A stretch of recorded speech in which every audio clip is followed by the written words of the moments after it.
The fork in my hand feels heavier than it should, like it's anchoring me to the table while everything else spins out of control.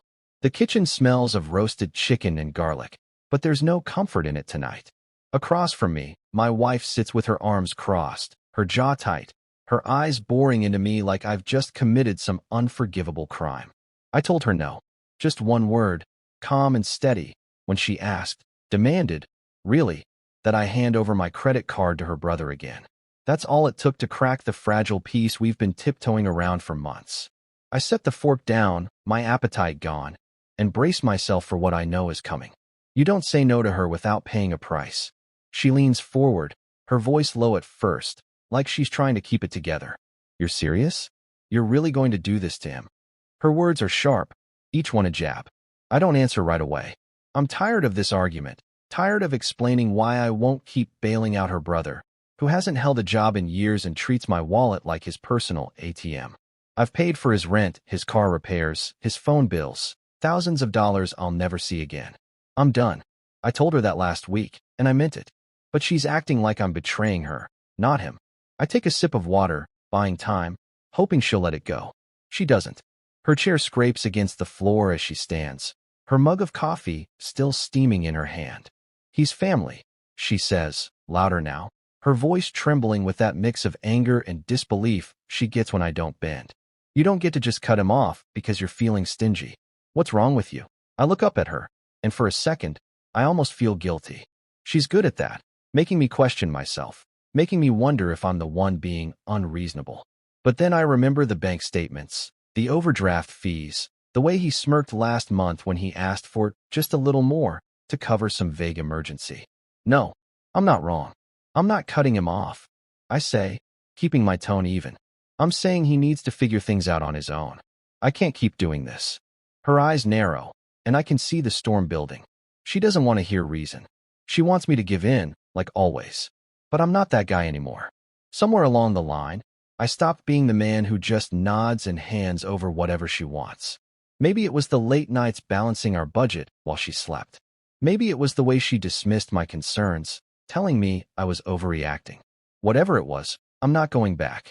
She laughs, but it's not funny. It's bitter, cutting. You think you're so high and mighty, don't you? Sitting there like you're better than us. Us. That word stings. It's always her and her brother against me, like I'm the outsider in my own marriage. I open my mouth to respond, but before I can, she grabs her mug and flings the coffee at me.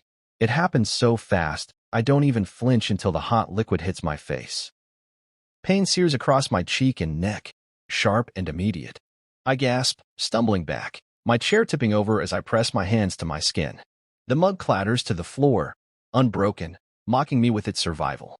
For a moment, there's silence. My eyes sting, not just from the heat but from the shock. I blink through the blur, staring at her, waiting for an apology, for anything that might pull us back from this edge. But she's standing there, chest heaving, her face twisted with rage. He's coming tomorrow, she shouts, her voice echoing in the small kitchen. You either give him what he needs, or you get out of this house. The words land like a slap, harder than the coffee ever could. I wipe my face with my sleeve, the burn still throbbing, and something inside me shifts. It's not anger, not yet. It's clarity. I don't say anything. I don't trust myself to. Instead, I walk to the sink, grab a towel, and press it to my cheek. The cold fabric soothes the pain, but it doesn't touch the ache in my chest. I look at her again, really look at her, and I don't recognize the woman staring back. The one I married laughed easily, dreamed with me, promised we'd face the world together. This woman, this stranger, wants to control me, to break me down until I'm nothing but a signature on a check. I don't know when she changed, or maybe I just stopped pretending she hadn't. I turn and walk out of the kitchen, the towel still pressed to my face. Her voice follows me, shrill and desperate now. You're not walking away from this. You hear me? I keep going, up the stairs, into the bathroom. I lock the door and lean against it, my breath shaky. The mirror shows my cheek, red and raw, but it's my eyes that scare me. They're empty, like I've already checked out. I splash cold water on my face, wincing as it stings, and I start to think. Not about her words or her brother or even the pain. I think about me, about what I want, about what I deserve. That night, I don't sleep. I lie in the guest room, the door locked, listening to the house settle. My mind races, piecing together a plan I didn't even know I'd been forming. I think about everything I've given up, friends, hobbies, pieces of myself, all to keep her happy. I think about the years I've spent trying to fix something that was never mine to fix. And I think about tomorrow. She said he's coming. She said I have to choose. Fine, I'll choose. But not the way she expects. I pull out my phone and scroll through my contacts until I find the one person I trust. My thumb hovers over the name, hesitating. It's late, but I know he'll answer. I type a quick message, vague but urgent, and hit send. Then I sit back, the towel still clutched in my hand, and I let myself imagine a life without her. Without her demands, her anger, her brother's shadow hanging over everything. It feels impossible, like I'm dreaming. But the burn on my cheek says otherwise. It's real, and so is my decision. By the time the first light creeps through the window, I'm not the same man I was at dinner. I'm not the man who said no and hoped she'd listen. I'm someone else, someone who's done waiting for things to get better. I get up, my cheeks still sore, and I start moving. There's work to do before she gets back, before he shows up, before I walk away for good. The morning air feels sharper than it should, like it's slicing through the fog in my head as I stand in the driveway, watching the sun creep over the horizon. My cheek still stings from last night, a dull reminder of the coffee and the words that followed. I didn't sleep, not really, just a few restless hours in the guest room, my mind churning with what I'm about to do. She left for work an hour ago, her car peeling out of the driveway like she was daring me to stop her. She didn't say a word to me, didn't even look my way. That's fine. I don't need her to see me now. I need her gone. I pull out my phone and check the time. Harold will be here soon. He's the only one I could call for something like this. My old army buddy, the guy who's seen me at my worst and never flinched. I texted him last night, just a few words. Need help moving. Urgent. He didn't ask questions, just replied, on my way at 7. That's Harold. No nonsense, no drama. I glance at the house, its quiet windows staring back at me, and I feel a strange calm settle in. This is it. The moment I take back what's mine. I start in the office, my hands steady as I pull open the desk drawers. The important stuff first, my passport, birth certificate, the deed to my grandfather's old cabin upstate. I stuff them into a lockbox, along with the external hard drive that holds my consulting work and client contracts. My laptop goes into a backpack, followed by a few journals I've kept over the years, pages filled with thoughts I never shared with her. I pause at a photo on the shelf, us on our wedding day, smiling like the world was ours. My thumb brushes the frame, and for a second, I hesitate. Then I set it down. That life's gone. No use carrying its ghost. The doorbell chimes, and I find Harold standing there, his pickup truck idling in the driveway. He's a big guy, broad shoulders and a beard that makes him look like he could wrestle a bear, but his eyes are soft when he sees me. You good? He asks, stepping inside. I nod, even though I'm not sure it's true. Thanks for coming, I say, and he just claps my shoulder, his grip firm. Let's get to it, he says, already scanning the room like he's sizing up a mission.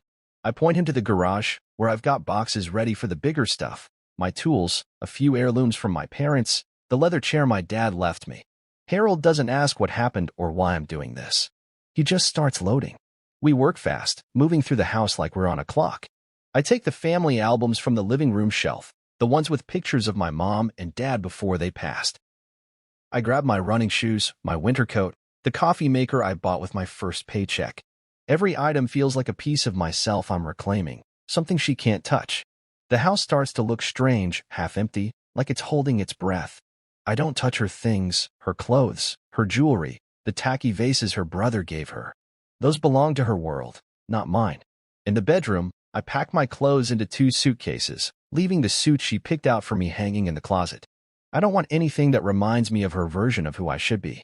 I find my old watch, the one my dad gave me when I graduated college, tucked in a drawer.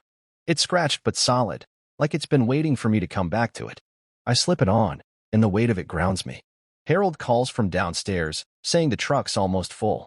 I take one last look around the room, at the bed where we used to talk about our future. It feels like someone else's life now. We finish by noon, the truck packed tight with everything that matters. The house isn't bare, not completely. There's still furniture, dishes, the TV she insisted we buy even though we couldn't afford it. But it's hollow, like a stage set after the actors have left. I walk through each room, checking for anything I missed. In the kitchen, I see the mug she threw, sitting on the counter like nothing happened. My cheek throbs at the memory, but I don't touch it. Let her deal with it when she gets back. Harold's waiting by the truck, leaning against the tailgate. Where to? He asks, and I give him the address of a storage unit I rented a few months ago. I didn't know why I got it at the time, just a gut feeling that I'd need somewhere safe to keep things. Now it feels like I was preparing for this all along. We drive in silence, the radio off, the hum of the engine filling the space between us. I watch the neighborhood slip by, the houses I used to think were so perfect. They don't look the same anymore. At the storage unit, we unload everything, stacking boxes neatly in the small space. Harold helps me lock it up, then hands me the key. You sure about this? He asks, his voice low. I nod, the weight of the key in my palm feeling like a promise. I'm sure, I say, and for the first time today, I mean it. He doesn't push, just gives me a look that says he's got my back, no matter what comes next. We head back to the house one last time to grab my car. I park it down the street, out of sight, and take a final walk through the place. It's quieter now, the kind of quiet that presses against your ears. I don't feel sad, not exactly, just empty, like I've shed something heavy. I lock the front door behind me and slip the key under the mat. She'll find it eventually. Or maybe she won't. Either way, I'm done here.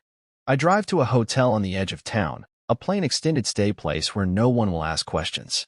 I check in, carry my backpack to the room, and sit on the edge of the bed. The silence is different here, not heavy, not suffocating. It's mine.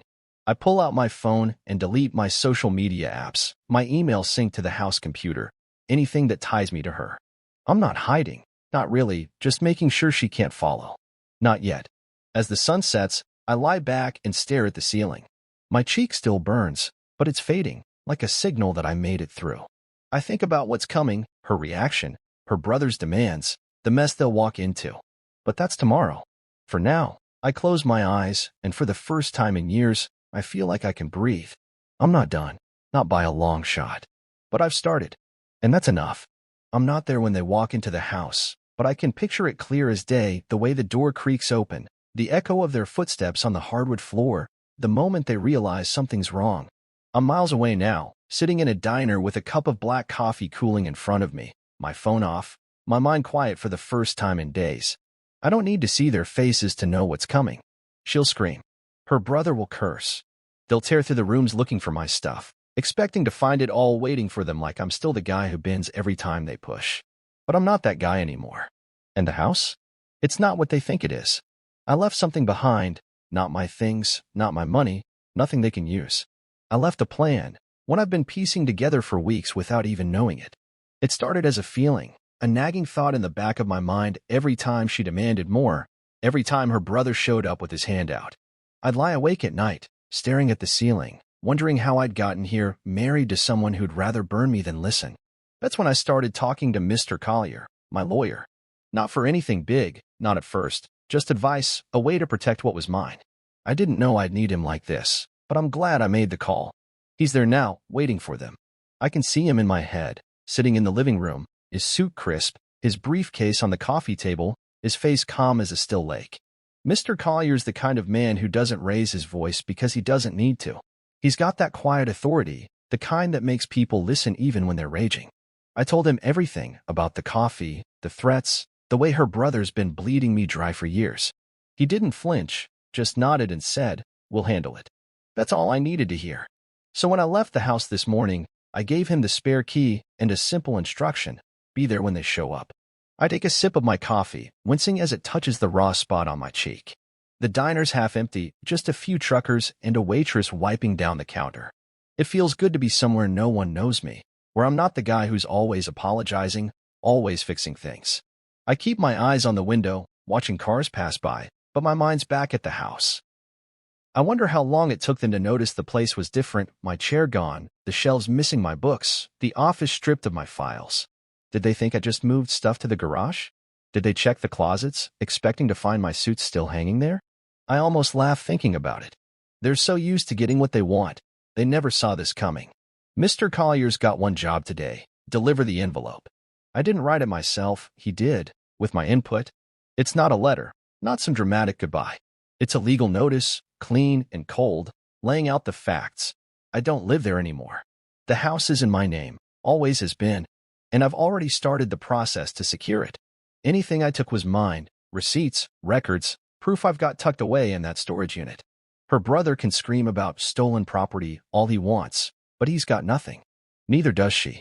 The envelope says it all, and Mr. Collier's there to make sure they understand.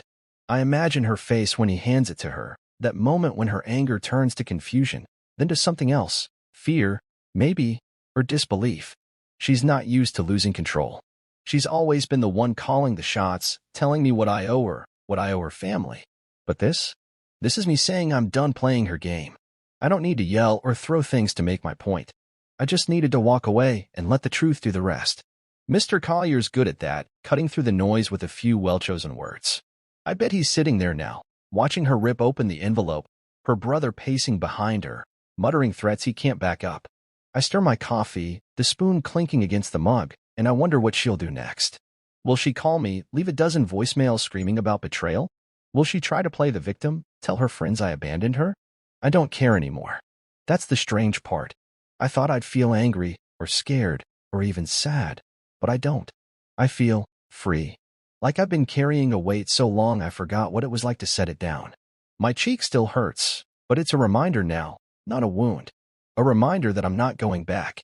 The diner's clock ticks toward evening, and I know it's happening now. They're there, facing Mr. Collier, reading the words that change everything. I can almost hear her brother's voice, loud and desperate, demanding to know where I am, what I've done. He's probably throwing around words like lawyer and sue, like he's got any ground to stand on. Mr. Collier won't budge. He'll just sit there, calm as ever, letting them burn themselves out. And when they're done, he'll say what he told me he'd say, your actions cost you a marriage. Good day. Then he'll walk out, leaving them in that empty house with nothing but their own mess. I finish my coffee and set the mug down, my hand steady. The waitress comes by, asks if I want a refill. I shake my head, leave a few bucks on the table, and step outside. The air's cooler now, the sky turning purple at the edges. I pull my jacket tighter and start walking toward my car, parked a block away. My phone's still off, and I don't plan to turn it on anytime soon. I don't need to know what they're saying, what they're planning. I've got my own plans now, and they don't include her, or her brother, or that house. As I slide into the driver's seat, I catch my reflection in the rearview mirror.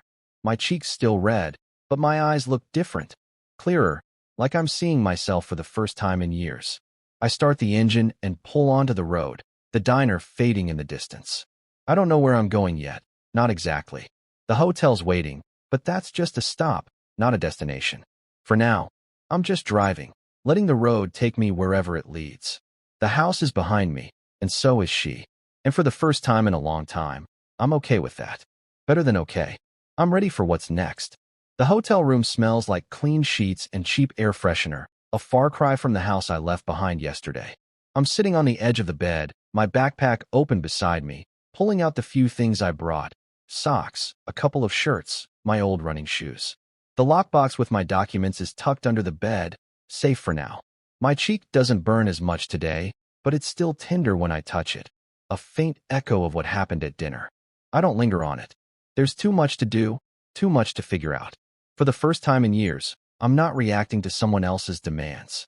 I'm choosing my own steps, and it feels strange, good, but strange. I glance at the clock on the nightstand.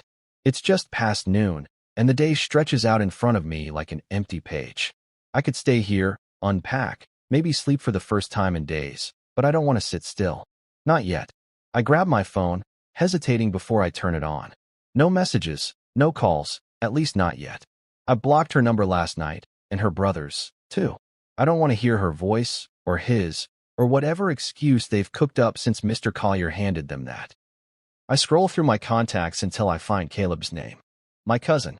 The one person I haven't talked to in years, not because we fought, but because I let her pull me away from everyone who mattered. I hit call before I can overthink it. He picks up on the second ring, his voice warm but cautious. Hey, stranger. Been a while. I smile despite myself, leaning back against the headboard. Yeah, too long, I say, and we talk for a bit, small stuff at first, catching up like no time's passed. He's a therapist now, living a couple of hours away, still single, still cracking bad jokes. I don't tell him everything, not right away. Just enough. The fight, the coffee, The fact that I'm not going back. He listens, doesn't push, but I can hear the concern in his silence. You got a place to stay? He asks. I tell him about the hotel, and he offers his couch, no questions asked. I thank him, but say I'm good for now. I need to do this on my own, at least for a little while. After we hang up, I feel lighter, like I've remembered a part of myself I forgot existed. I grab my journal from the backpack, an old leather-bound thing I haven't touched in months. The pages are half filled with notes from better days, ideas for my consulting business, dreams I used to have before they got buried under her expectations. I start writing, not planning what to say, just letting it spill out. The words come slow at first, then faster, about the fight, about how I felt when I walked away, about the quiet I'm chasing now. It's messy, raw, but it's mine. For once, I'm not writing to fix anything or explain myself. I'm writing to understand. I set the pen down after a while and stretch, my muscles stiff from yesterday's work with Harold. I think about running, something I used to do every morning before she started complaining it took time away from her. My shoes are in the corner, still laced up, waiting. I change into a t-shirt and shorts, grab my keycard, and head out. The hotel's near a park, and I find a trail that loops through some trees, the kind of place where the world feels bigger than your problems. I start slow, my legs rusty, but the rhythm comes back, steady and sure. My breath burns in my chest, but it's a good burn, not like the one on my cheek. Each step feels like I'm leaving something behind, a fight, a doubt, a piece of the man I used to be. Back at the hotel, I shower and sit at the small desk by the window, the journal open again. I don't write this time. I just think, staring out at the parking lot, the cars glinting under the afternoon sun. I keep coming back to what I want, not just today, but tomorrow, next month, next year. I want peace, but not the kind that comes from giving in. I want the kind that comes from knowing I'm enough, just as I am. That's what she took from me, bit by bit, until I started believing I wasn't. Her brother didn't help, always there with his hand out, his smirk saying I owed him something just for existing. But I don't owe either of them anything. Not anymore. My phone buzzes, and I flinch, half expecting it to be her, somehow getting through. It's not. It's Mr. Collier, his name steady on the screen. I answer, and his voice is calm, like always. It's done, he says, and I know he means the envelope, the meeting, the moment they realized I'm gone. He doesn't give details, just says they took it about as well as I'd expect, and he's already started the next steps, legal protections, paperwork to make sure they can't touch what's mine. You did the right thing, he adds, and I nod, even though he can't see me. Thanks, I say, and we hang up. I don't ask what they said or how they looked. I don't need to know. It's over. I open the journal again, but instead of writing about the past, I start listing things I want to do. Simple stuff. Run 3 times a week. Rebuild my business. Visit Caleb soon. Bigger stuff, too, like finding a place that's mine, not ours. I think about the cabin upstate, the one my grandfather left me. It's old, needs work, but it's quiet, surrounded by trees and sky. Maybe I'll go there someday, fix it up, make it a refuge. The thought makes me smile, a real one, not the kind I used to fake to keep her happy. The sun's dipping low now, painting the room orange. I stand and stretch again, feeling the ache in my legs from the run. It's a good ache, like my body's waking up after a long sleep. I grab a bottle of water from the mini fridge and sit back down, flipping through the journal to a blank page. I don't write yet. I just hold the pen, letting the quiet settle around me.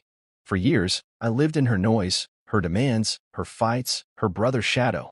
Now, it's just me, and I'm starting to remember what that feels like. I'm not naive. I know she won't let this go easy. There'll be calls, maybe lawyers, definitely drama. Her brother will push her to fight, to make me pay for walking away. But I'm ready.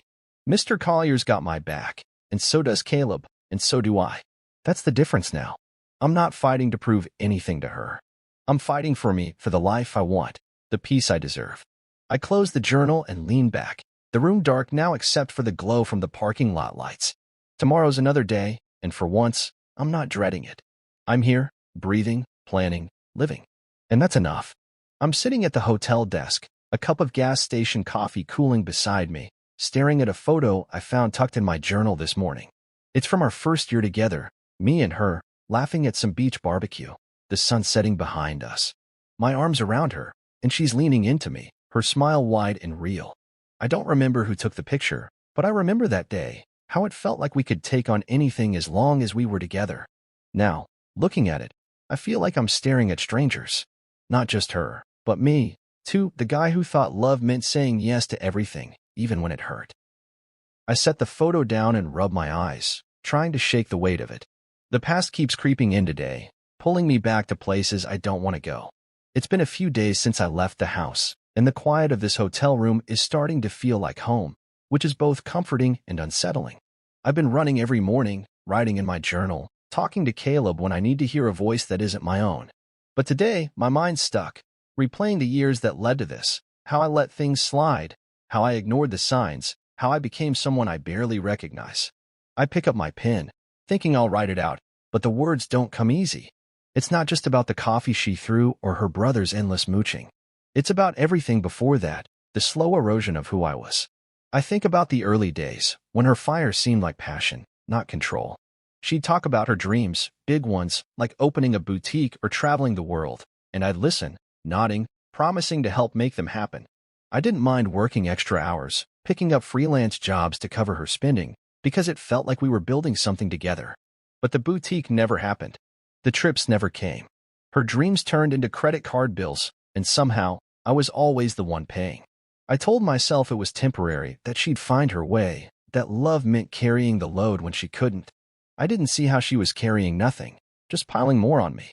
Her brother showed up a year into our marriage, crashing on our couch after some vague fallout with his roommate. I thought it'd be a week, maybe two. But weeks turned into months, then years, and he never left. He'd borrow my car, eat my food, ask for loans he never paid back. I'd come home from work to find him sprawled on the couch, smirking like he owned the place. I'd try to talk to her about it, but she'd shut me down, saying he was family, that I didn't understand loyalty. Loyalty. That word became a weapon, one she used to make me feel small for wanting boundaries, for wanting respect. I leaned back in the chair, the hotel room dim except for the light filtering through the blinds. I remember the friends I lost, not because they left, but because I did. She didn't like them, said they were judgmental, that they didn't get us. So I stopped calling, stopped showing up to poker nights or barbecues. It was easier than fighting about it. My hobbies went next. I used to build model planes, tiny detailed things that took hours of focus. She called them childish, a waste of time. I sold my tools one weekend when she said we needed cash for a new couch. I didn't argue. I never argued. That was my role, the calm one, the fixer, the guy who kept the peace no matter what it cost. The coffee's cold now, but I sip it anyway, wincing as it brushes the healing spot on my cheek. I think about how she'd twist things, make me doubt myself. If I questioned her spending, she'd cry, say I didn't trust her. If I pushed back on her brother's freeloading, she'd yell, call me selfish. Every time, I'd back down, thinking I was saving us, not seeing how I was losing myself. She wasn't just entitled, she was calculated, wrapping her control in tears or anger or guilt. Whatever worked. I see it now, clear as day, but back then, I was too close, too tangled in her web to notice. I flip open the journal, not to write but to read, skimming pages from last year. There's a note about a fight we had when I found out she'd maxed out my card, again, for her brother's business idea.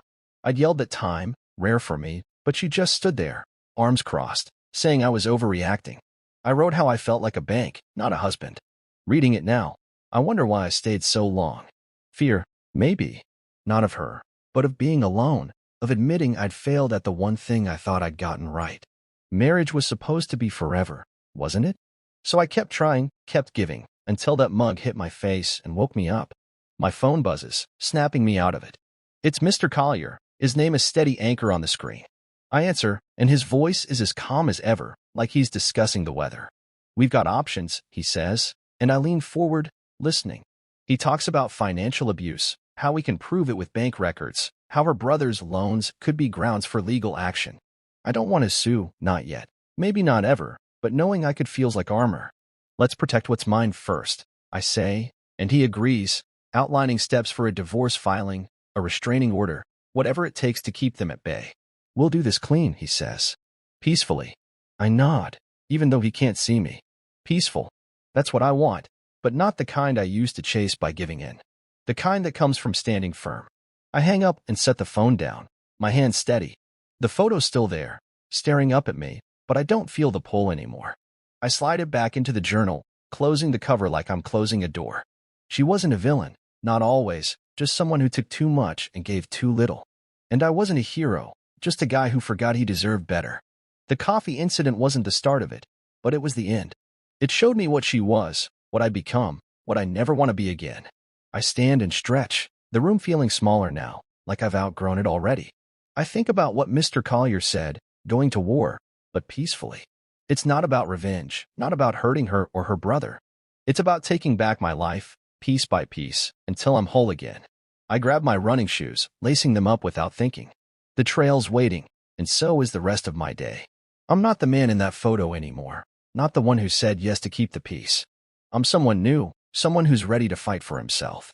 And that fight starts now, one step at a time. I'm sitting in the hotel room, the blinds half open, letting in slants of morning light that cut across the carpet. My journal's open on the desk, but I haven't written anything today. Instead, I'm staring at my phone, which I turned on for the first time in a couple of days. The screen's lit up with notifications, missed calls, voicemails, texts, all from numbers I don't recognize but know are hers. She must have gotten new ones after I blocked her. There's even an email, the subject line just my name in all caps. I don't open any of it. Not yet. I know what's waiting. Her voice swinging from fury to tears, her brother's threats, the same script they'd been running for years. I set the phone down and lean back, the chair creaking under me. I'm not ready to let them in, not when I'm just starting to find my footing. It's been a week since I walked out, since Mr. Collier handed them that envelope and turned their world upside down. I haven't heard from him since our last call, but I know he's working, putting up walls to protect what's mine. I trust him, which is a relief after years of not trusting my own judgment. I keep thinking about what he said, financial abuse, legal recourse, a clean break. It's not just about money or the house. It's about cutting the strings she tied around me, the ones I didn't see until they were choking me. I rub my cheek, the skin almost healed now, and I feel a strange gratitude for that moment. Not for the pain, but for the clarity. It was the push I needed to stop pretending things would get better. I stand and pace the small room, my running shoes still damp from this morning's trail. I've been running every day, pushing myself until my lungs burn and my legs ache. It's not just exercise. It's a way to feel alive, to remind myself I'm still here. I stop at the window, looking out at the parking lot, the cars glinting under the sun. I wonder what she's doing right now. Is she still in the house, surrounded by the half-empty rooms I left behind? Is her brother there, scheming, telling her I'll cave if they push hard enough? I almost laugh at the thought. They don't know me anymore, not the me I'm becoming, anyway. My phone buzzes again, and I glance at it, half expecting another unknown number. It's Caleb, texting to check in. You holding up? He writes. I smile, typing back a quick yeah, getting there. He's been calling every couple of days, not pushing but just there, like a lifeline I didn't know I needed. I haven't told him everything yet, but I will soon. For now, it's enough to know he's in my corner.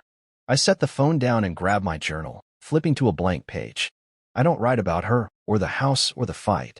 I write about yesterday's run, how the air smelled like pine, how my legs felt strong for the first time in years. It's small, but it's mine, and that matters. I'm halfway through a sentence when there's a knock at the door. My stomach twists, instinct kicking in, but I shake it off. She doesn't know where I am. No one does except Harold and Caleb, and they'd never tell. I open the door to find a courier, a kid in a polo shirt holding a thick envelope. You Marcus Vance? He asks. I nod, signing for it, and he's gone before I can say anything else. The envelope's from Mr. Collier's office, heavy in my hands. I sit on the bed and open it, pulling out a stack of papers. Divorce filings, a draft of a restraining order, a letter summarizing what's next. My eyes catch on one line, served at her workplace. I pause, picturing it, her face when they handed her the papers, her colleagues watching, her pride cracking like thin ice. I don't smile, but I don't feel guilty, either. She chose this when she threw that mug. I read through the papers, my hands steady. Mr. Collier's thorough. Every asset I took is documented, every receipt attached, every step planned to keep her and her brother at arm's length. There's a note about her brother's threats, how he's claiming I stole from him. I shake my head, almost amused. Stole what? The money I earned? The things I bought? He's got no proof, no claim, but he'll try anyway. That's who he is, loud, desperate, always looking for a payout. I set the papers down and lean back, closing my eyes. Let him try. I'm ready. The phone buzzes again, another text, but I ignore it. I don't need to see her words to know what they'll say. She'll call me a coward for leaving, then beg me to come back, then threaten me when I don't answer. Her brother will be worse, shouting about lawyers, about how I'll regret this. But they're unraveling now, and I can feel it, even from here. She built her life on control, over me, over him, over everything, and now it's slipping through her fingers. I wonder if she sees it yet, if she understands what she's losing. Not me, not really, just the version of me she created, the one who paid for her mistakes and called it love. I think about her brother turning on her, and I know it's coming. He's only loyal as long as there's something to gain. Without my money, without the house to mooch off, what's left? She'll fight him, or he'll leave, or they'll both spiral, blaming each other for the mess. I don't wish it on them, not exactly. I just don't care enough to stop it. They made their choices, just like I'm making mine. I open my eyes and pick up the journal again, but I don't write. I just sit there, letting the quiet sink in. It's not the kind of quiet I used to dread, the kind that came before her next demand. It's the kind that feels like possibility, like a door I'm finally brave enough to open. I grab my shoes and head out for another run, the afternoon air warm against my skin. The trail's busier today, kids on bikes, a couple walking their dog, but I don't mind. I run faster than usual, my breath sharp and steady, my mind clear. I think about what's next, not her, not the divorce, but me. Maybe I'll call Caleb tonight, tell him more, let him help me unpack the years I've been carrying. Maybe I'll start looking for a place, somewhere small, somewhere mine. For now, though, I just run, each step pulling me further from the man I was. Back at the hotel, I shower and sit at the desk, the papers from Mr. Collier still there, a reminder of what's in motion. I don't read them again. I don't need to. They're not the end. They're the beginning, a way to close one chapter so I can write another. I look at my phone, the notifications piled up, and I delete them without listening, without reading. Their voices don't belong here anymore. This room, this moment, this life, it's mine now. And I'm not letting go. I'm standing in the doorway of a small apartment above a bookstore, the smell of old paper and polished wood wrapping around me like a warm coat. The place is nothing fancy. Bare walls, a creaky hardwood floor, a single window overlooking a quiet street. But it feels like mine already, even with just a backpack slung over my shoulder. The landlady, Ms. Devora, hands me the key, her eyes sharp but kind, like she's sizing me up and approving at the same time. "You'll do fine here," she says, her voice low and certain, and I nod, grateful for the vote of confidence. It's been 2 weeks since I left the house, and this is the first place I've walked into that doesn't feel temporary. I'm ready to stop running, at least for a while. The apartment's sparsely furnished, a bed, a small table, a couple of chairs, but that's enough for now. I set my backpack down and walk to the window, looking out at the street below. A few people pass by, heads down, carrying coffee or bags of groceries. It's a normal day for them, and I realize I want that normal, quiet mind. I've been living out of a hotel, dodging calls I don't answer, waiting for Mr. Collier to handle the legal mess I left behind. But this is a step forward, a place to rebuild from the ground up. I turn back to the room, imagining where I'll put a desk, maybe a shelf for my journals. Small dreams, but they feel bigger than anything I chased when I was with her. Ms. Devora lingers in the doorway, watching me take it in. She's in her 60s, with gray hair pulled into a loose bun and a no-nonsense way about her that reminds me of my mom. "You need anything, you let me know," she says, then adds, "The bookstore's open late. Come down if you can't sleep." I thank her, and she leaves, her footsteps fading down the stairs. I'm alone now, but it's not the kind of alone I used to fear. It's the kind that gives you space to breathe, to think, to figure out who you are when no one's demanding pieces of you. I unpack what little I brought: clothes, my laptop, the lockbox with my documents. The journals go on the table, their worn covers a reminder of the words I've poured out since I left. I've been writing more, not just about the past, but about now, how it feels to run every morning, how Caleb's voice sounds hopeful when we talk, how I'm starting to like the guy I see in the mirror again. I open one and flip to a blank page, but I don't write yet. Instead, I head downstairs to the bookstore, curious about the place I'll call home for a while. The shop's cozy, with shelves crammed full of books and a few armchairs tucked in corners. Ms. Devora's behind the counter, sorting receipts, but she nods me toward a stack of paperbacks she's giving away. "Take what you like," she says, and I grab a couple old mysteries, the kind I used to read before life got too heavy for stories. I thank her again and head back upstairs, the books under my arm, feeling like I've just claimed a small victory. Reading for fun, choosing for myself, it's new again, and I'm not taking it for granted. I spend the afternoon settling in, moving the table by the window so I can see the street while I work. My laptop's open, and I pull up some old files from my consulting business, digital marketing stuff I used to love before she called it a hobby, before I let her convince me it wasn't worth my time. I start drafting an email to a former client just to test the waters, see if there's still a place for me out there. My fingers hesitate over the keys, doubt creeping in, but I push through and hit send. It's a small step, but it feels like jumping a canyon. I'm not just reclaiming my stuff. I'm reclaiming my work, my passion, my life. Evening falls, and I sit at the table with one of the mysteries, the pages soft under my fingers.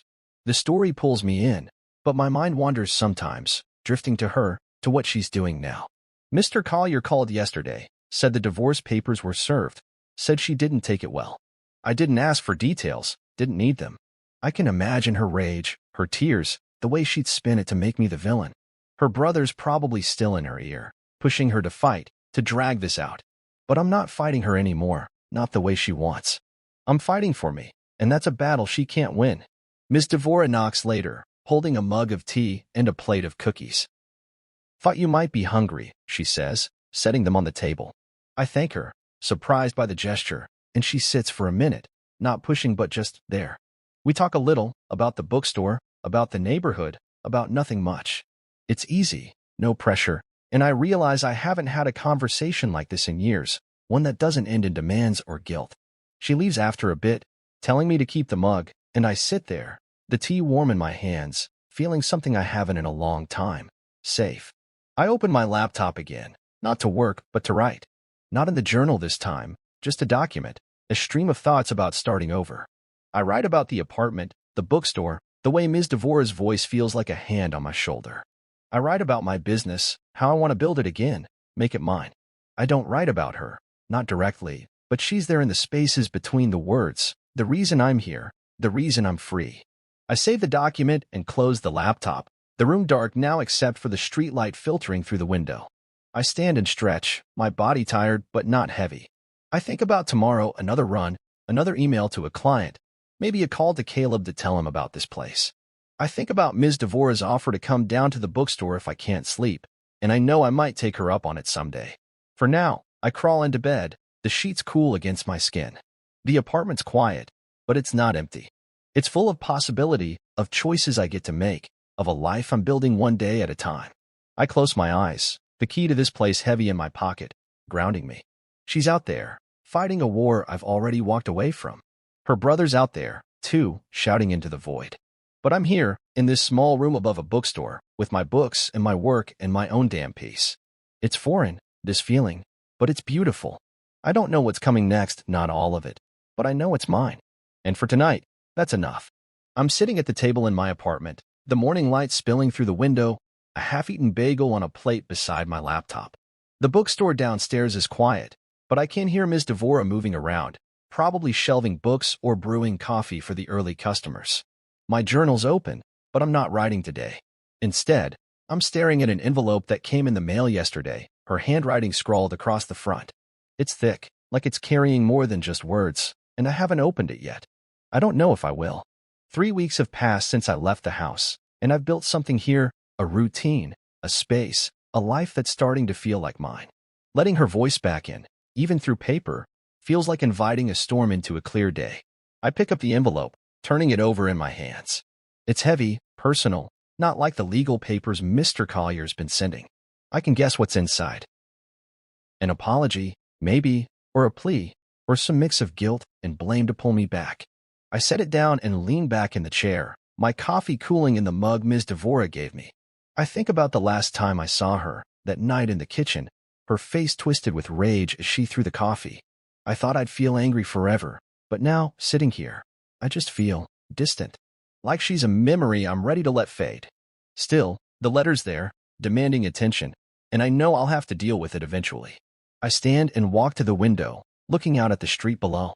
A delivery truck's parked across the way, and a kid on a skateboard weaves around it, carefree. I envy that for a second, the ease of not carrying anything heavy. My phone buzzes on the table, and I glance back, expecting Caleb or maybe Mr. Collier. It's a new client, replying to an email I sent about my consulting work. They want a proposal by next week. I smile, small but real, and head back to the laptop, pushing the envelope to the side. Work feels good, like a muscle I'm learning to use again. I've been taking on small projects, rebuilding my business one step at a time, and every contract feels like proof I'm not the failure she made me think I was. I spend the morning drafting the proposal, the words coming easier than I expected. I'm better at this than I remembered: marketing plans, digital strategies, things I used to love before she dismissed them as not serious. I pause to stretch, my eyes drifting to the envelope again. I wonder what she wrote, what she thinks will change my mind. I know her patterns: first the anger, then the tears, then the nostalgia, pulling out old memories like bait. I used to fall for it, thinking I owed her another chance, thinking love meant forgiving everything. But love doesn't burn your face or empty your bank account. I know that now. I grab my running shoes and head out, needing to clear my head. The trail's a short walk from the bookstore, and I hit my stride fast, the air sharp in my lungs. I think about Caleb, how we talked last night about the letter without me even opening it. He didn't push, just listened, then said, "You don't owe her a response. You don't owe her anything." He's right, but it's hard to shake the reflex to answer, to explain myself. I run faster, my feet pounding the dirt, and by the time I loop back, I'm sweaty and tired but clearer. I don't have to read it today. Maybe not ever. Back at the apartment, I shower and sit at the table again, the envelope still there, taunting me. I think about writing her back, not to send, but to get it out of my system. I pull out my journal instead of the laptop, flipping past pages about my runs, my work, my talks with Ms. Devora. I start writing, addressing her, but not really, more like addressing the version of her I loved, the one I thought I'd grow old with. I write about the good times, like that barbecue on the beach, but I don't stop there. I write about the fights, the demands, the way her brother's shadow hung over everything. I write about the coffee, how it wasn't just pain, but a wake-up call. I fill 3 pages, my hand cramping, and when I'm done, I feel lighter, like I've let something go. I close the journal and slide it into a drawer, next to the older ones I labeled the man I was. That's what this letter would be if I sent it. A piece of the past, not the future. I don't need to tell her anything. She knows what she did, and if she doesn't, that's not my problem anymore. I pick up her envelope and walk to the kitchen, where a small box holds odds and ends I haven't sorted. I drop it in, unopened, and shut the lid. It's not gone, but it's not in charge either. I'll deal with it later, or maybe I won't. For now, it's enough to choose me. I head downstairs to the bookstore, needing noise, needing people, even if it's just Ms. Devora and a few customers. The shop's warm, the smell of books grounding me. She's at the counter, sorting a stack of novels, and she glances up when I walk in. "You look like you're thinking too much," she says, half smiling. I shrug, grabbing a book from the free pile, a sci-fi paperback this time. "Just sorting some stuff out," I say, and she nods, like she gets it without needing details. I linger for a bit, flipping through pages, listening to her hum softly as she works. It's simple, but it's enough to pull me out of my head. Back upstairs, I open my laptop again, diving back into the proposal. The words flow, and I lose track of time, the afternoon slipping into evening. My phone buzzes. Caleb, asking if I want to grab dinner this weekend. I text back a quick "yeah, sounds good," and I mean it. I'm starting to look forward to things again, not just surviving them. I think about Ms. Devora's offer to join her for tea some night, about the clients I'm pitching to, about the trail waiting for me tomorrow. These are my pieces now, not hers. I stand and stretch, the apartment dark except for the glow of my laptop. I don't turn on the light. I walk to the window instead, looking out at the street, the bookstore sign flickering below. The box with her letter is in the kitchen, out of sight, and I'm okay with that. I'm not angry anymore. Not at her, not at myself. I'm just done, in the best way possible. I head to bed, the sci-fi book on the nightstand, my running shoes by the door. Tomorrow's another day, and it's mine to shape. For tonight, I close my eyes, the quiet wrapping around me like a promise I'm finally ready to keep. I'm sitting at my table, the morning sun filtering through the window, a mug of coffee warming my hands. The apartment's quiet, just the faint hum of the street below and the occasional creak of the bookstore's sign outside. My laptop's open, but I'm not working yet. I'm reading an email from Mr. Collier, sent late last night. The divorce is final. The words sit there, black and white, no room for doubt. I lean back in the chair, letting it sink in. It's over. Not just the marriage, but the fight, the weight, the years of trying to hold something together that was breaking me apart. I expected to feel something big, relief, maybe, or sadness, but it's simpler than that. I feel steady, like I've finally found solid ground. The email lays it all out. She fought until the end, contesting everything. But Mr. Collier was relentless, his paperwork airtight. I got what was mine, the house, my savings, the things I took when I left. She got her belongings and a small settlement. More than I wanted to give, but less than she demanded. The house is listed now, handled by a neutral agent, and I don't plan to go back. Not to see it, not to remember. It's just a building now, not a home. I sip my coffee, the bitterness familiar but not painful, and I think about how far I've come since that night in the kitchen. My cheeks healed, no trace of the burn left, but the memory's still there, a marker of where I drew the line. I stand and walk to the window, looking out at the street. A delivery van's unloading boxes for the bookstore, and Ms. DeVore is outside, signing for them. She's been a quiet anchor these past weeks, never prying but always there with a mug of tea or a sharp word when I need it. I owe her more than I can say, not just for the apartment, but for the way she's made me feel like I belong here. I think about Caleb, too, how he's been calling more, planning a visit soon. My life's small right now, but it's growing, piece by piece, and I'm not afraid of it anymore. My phone buzzes, and I glance at it. Caleb, right on cue. He sent a link to a book cover, a mock-up he made for the journal I've been writing. The Last Cup, he's calling it, half joking but half serious. I smile, shaking my head. I told him last week I might publish some of my writing, not the whole story but parts of it. The lessons I've learned about standing up, walking away, finding peace. He's been pushing me to do it, saying it could help someone else. I'm not sure I'm ready, but the idea doesn't scare me like it used to. I text back, looks good. Let's talk this weekend. He replies with a thumbs up, and I set the phone down, feeling lighter. I head downstairs to the bookstore, needing to move, to be around people even if I don't talk much. Ms. DeVore is at the counter, sorting the new books, and she nods when I walk in. You're up early, she says, her eyes catching the way I'm standing a little taller today.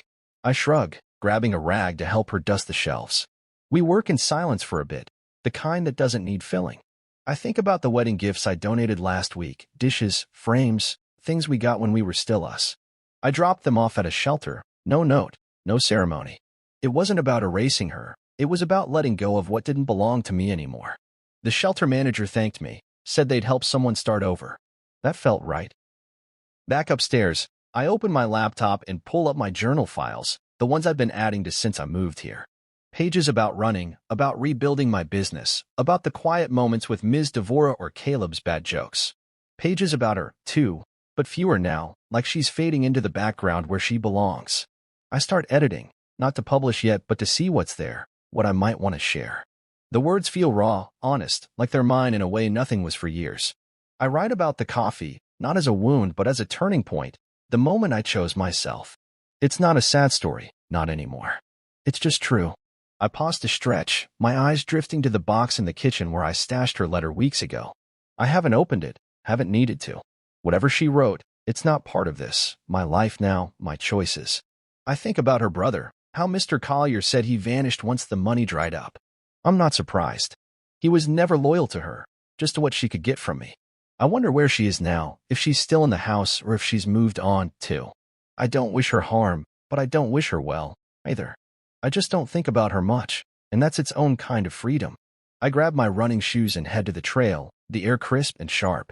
I run faster today, my legs strong, my breath steady. I think about the settlement, how it's enough to keep me going while I build my business back up. I think about the cabin upstate, how I might visit soon, maybe start fixing it up. I think about Caleb's book cover, how it might look on a shelf someday. The trail loops back, and I slow to a walk, my heart pounding but not heavy. I'm not running from anything anymore, just towards something better. Back at the apartment, I shower and sit at the table again, the laptop open. I don't write this time.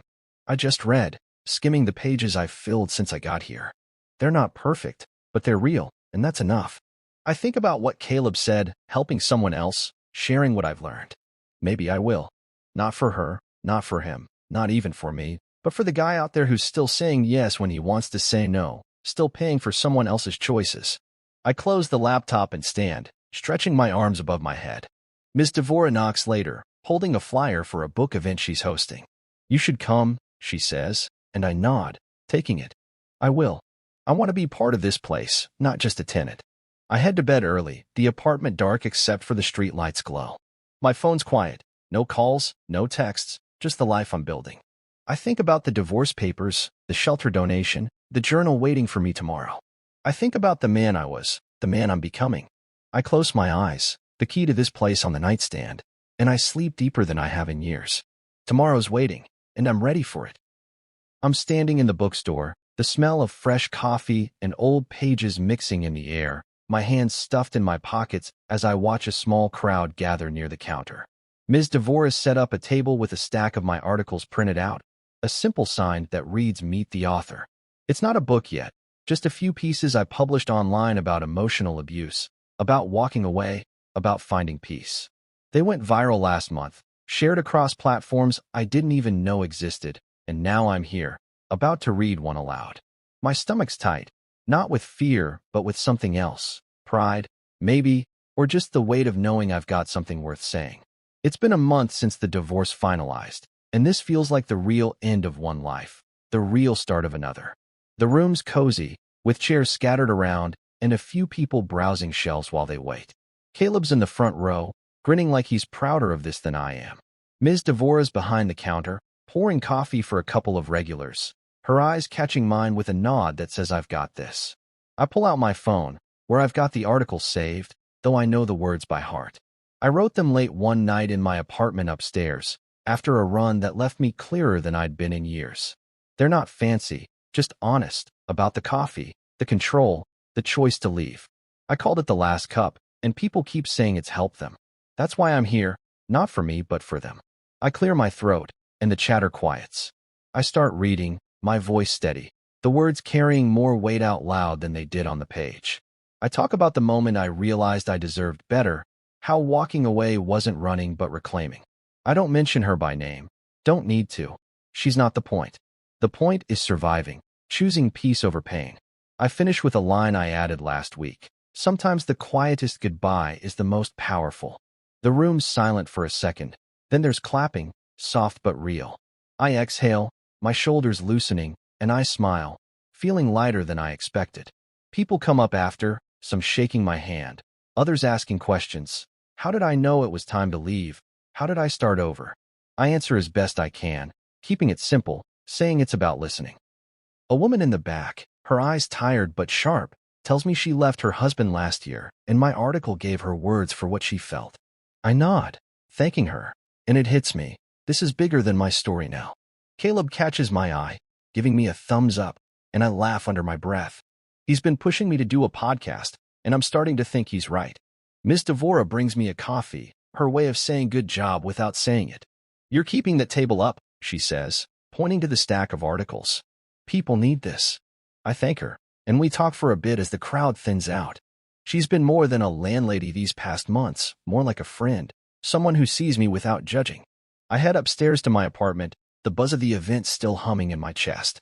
My laptop's on the table, and I open it, pulling up the podcast app I've been tinkering with.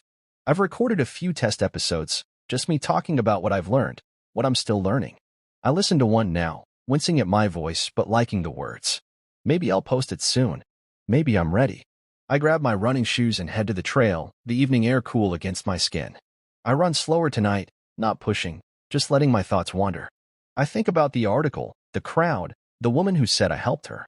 I think about Caleb, who's staying over this weekend, probably to talk me into publishing more.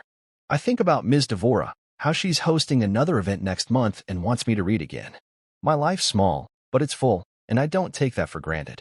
I loop back to the bookstore, my breath steady, and I feel it, peace, real and solid, not something I have to chase anymore. Back in the apartment, I shower and sit at the table, the room dark except for the streetlight's glow. I open my journal, not to write but to read, skimming pages from the past few months, runs, clients, quiet nights with a book. There's nothing about her anymore, not because I'm avoiding it, but because she doesn't belong here. I heard she moved out of the house, left town, maybe to start over, maybe to run from herself. Her brother's gone, too. No surprise there. I don't wonder about them much. Don't need to. They're not my story now. I stand and walk to the kitchen, pulling a mug from the cabinet, one I bought myself, plain and sturdy. I brew a fresh pot of coffee, the machine hissing softly, and I think about how far I've come since that night in the old kitchen. No yelling now, no demands, no one reaching for my wallet or my silence. Just me, this place, this moment. I pour the coffee and sit back down, the mug warm in my hands. I don't drink yet, just hold it, letting the heat sink into my palms, grounding me. My laptop's still open, and I pull up the podcast app again, hitting record on a whim. I talk for a few minutes, not planning, just letting it out about tonight, about the crowd, about how peace isn't a place but a choice. I save it, not sure if I'll share it, but it feels good to say. I think about the cabin upstate, how I might visit soon, start fixing it up. I think about my business, how it's growing, clients coming back. I think about the bookstore, how Ms. Devora's already planning another event. My life's not perfect, but it's mine, and I'm building it one day at a time. I sip the coffee, the taste sharp and clean, no bitterness left. The apartment's quiet, just the sound of pages turning when I open a book from the shop, a sci-fi novel Ms. Devora recommended. I read for a while, losing myself in the story, and it feels like a gift, this ability to just be, to enjoy something without looking over my shoulder. I set the book down and lean back, the mug still in my hands, the coffee gone cold but the warmth still there, in me. I head to bed, the key to this place on the nightstand, the journal closed for now. Tomorrow's another day, maybe a run, maybe a new client, maybe a call with Caleb about the podcast. I don't know all of it, and I don't need to. I know I'm here, living, choosing, breathing. I close my eyes, the quiet wrapping around me like a promise I've kept. No more last cups, just first ones, and I'm ready for them all.